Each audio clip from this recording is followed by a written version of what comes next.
Did Jesus Christ, one of the most influential figures in human history, really exist? This question has intrigued scholars, historians, and believers for centuries. The existence of Jesus Christ is a topic steeped in debate and analysis. Some argue with fervor that he was a historical figure, while others counter with equal conviction that he was a myth. So, where does the truth lie?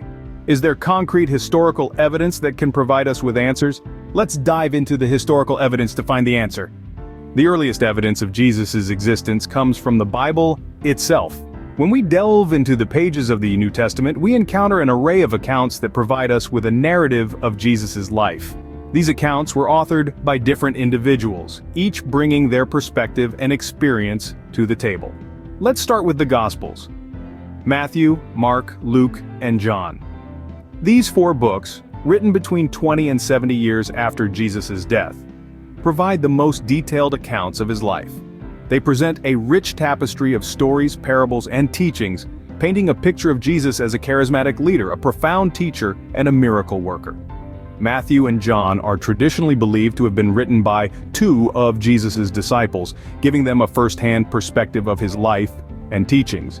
Mark and Luke, on the other hand, are said to have been penned by followers of Jesus' disciples, offering a second-hand account. These texts chronicle the main events of Jesus' life, from his birth in Bethlehem to his public ministry, his crucifixion, and his resurrection. They recount his teachings and miracles, his encounters with various individuals and groups, and his ultimate sacrifice on the cross. The Acts of the Apostles, another New Testament book, continues the narrative after Jesus' ascension, detailing the adventures and trials of his disciples as they spread his teachings. The epistles, letters written by the Apostle Paul and others, provide further insights into the beliefs and practices of the early Christian community. It's important to remember, though, that these accounts were written with a theological purpose, to inspire faith and guide the Christian community. They were not intended as historical documents in the modern sense, with a focus on factual accuracy and objectivity. However, the Bible is a religious text, not a historical one. So, let's look at non-biblical sources. Several ancient Roman and Jewish historians mention Jesus in their works. This line of inquiry takes us into the realm of non-biblical sources that provide us with independent evidence supporting the existence of Jesus. One of the most notable of these is the Roman historian Tacitus. In his final work, Annals, written around the year 74, Tacitus refers to Jesus' execution by Pontius Pilate during the reign of Tiberius. It's a brief mention, but it's a significant one. Tacitus was a meticulous historian known for his rigorous methods and commitment to accuracy. His mention of Jesus gives us a non-Christian source that corroborates the biblical accounts. Then there's Flavius Josephus, a Jewish historian who lived in the 1st century AD. In his work, Antiquities of the Jews, Josephus makes two references to Jesus. The longer of these passages, often called the Testimonium Flavianum, describes Jesus as a wise man and a doer of startling deeds. Some scholars argue parts of this passage were added by later Christian scribes, but even if that's true, the consensus is that Josephus did mention Jesus. Other historians, such as Pliny the Younger, Suetonius, and the Jewish Talmud, also contain references to Jesus or early Christians. While these sources don't provide a full biography, they do offer independent confirmation that Jesus was a historical figure known to the Roman and Jewish communities. So the historical record outside of the Bible does provide us with evidence that Jesus existed.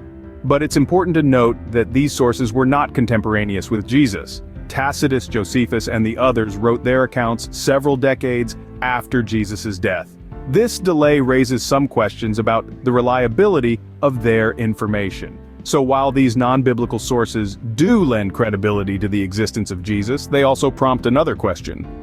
But these sources were written several decades after Jesus' death. Is there any contemporary evidence? The truth is, there are no known writings about Jesus from his own time period. This might seem like a stumbling block in our quest to determine the historical existence of Jesus. In fact, it's one of the most frequently cited objections. But let's take a moment to really delve into this issue. Most of what we know about the ancient world comes from documents written long after the events they describe. The lack of contemporary evidence isn't unique to Jesus, it's a common feature of historical research. Remember, the ancients didn't have the tools we have today. There were no cameras to snap pictures, no newspapers to print daily events, no internet to share information globally. Writing materials were costly, and literacy was not widespread, so it was not common for day-to-day events to be recorded as they happened. Most historical figures from this period are known to us through accounts written years, often decades after their death. This is true even for some of the most influential figures of the ancient world, like Alexander the Great or Julius Caesar. So why should we expect Jesus, a relatively obscure figure during his lifetime, to have fared any better? He was not a ruler or a military leader. He was a religious teacher in a remote province of the Roman Empire. It's not surprising that his life and teachings were not immediately recorded in the way we might expect in our modern, interconnected world. This does not mean that the lack of contemporary evidence negates the existence of Jesus. Quite the contrary. It simply reflects the reality of historical record-keeping in the ancient world. The fact that we have any records at all about a man like Jesus, who was not of high social status or political power, is in itself quite remarkable. So what can we conclude from all this evidence? The lack of contemporary writings about Jesus does not invalidate his historical existence. It simply underscores the challenges we face when exploring the ancient world, a world very different from our own. Most historians agree that Jesus did exist, but there is much debate about the details of his life. The consensus among historians is not a blind acceptance of the biblical narrative, but rather an acknowledgement of Jesus as a historical figure. This consensus is based on a careful evaluation of both biblical and non-biblical sources, a meticulous examination of historical context, and a consideration of the profound influence that Jesus' teachings have had on human history. The primary reason for this consensus is the sheer volume of references to Jesus in historical texts. It's not just the Gospels or the letters of Paul that mention Jesus, but also writings from Roman historians like Tacitus and Jewish texts like the Talmud. These diverse sources provide a broad, albeit fragmented picture of a man named Jesus who lived in the first century. However, historians diverge when it comes to the details of Jesus' life. For instance, some debate the nature of his miracles. While the Gospels recount miraculous healings and the resurrection, historians often interpret these as metaphoric or symbolic events, not literal occurrences. Others argue about the exact nature of Jesus' teachings, with some suggesting they were purely spiritual, while others propose that they were also political, challenging the authority of the Roman Empire.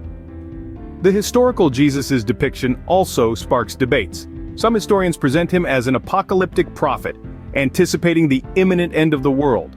Others see him as a wisdom teacher, sharing parables and ethical teachings. Still, others view him as a social reformer, challenging the societal norms of his time. These divergences in interpretation reflect the complex nature of historical research, where evidence is often fragmentary and open to interpretation. They also illustrate the pivotal role that Jesus has played in human history, such that his life continues to be analyzed and debated 2 millennia after his death. While the historical Jesus may not match the biblical one, there is little doubt that a man named Jesus did live in the first century.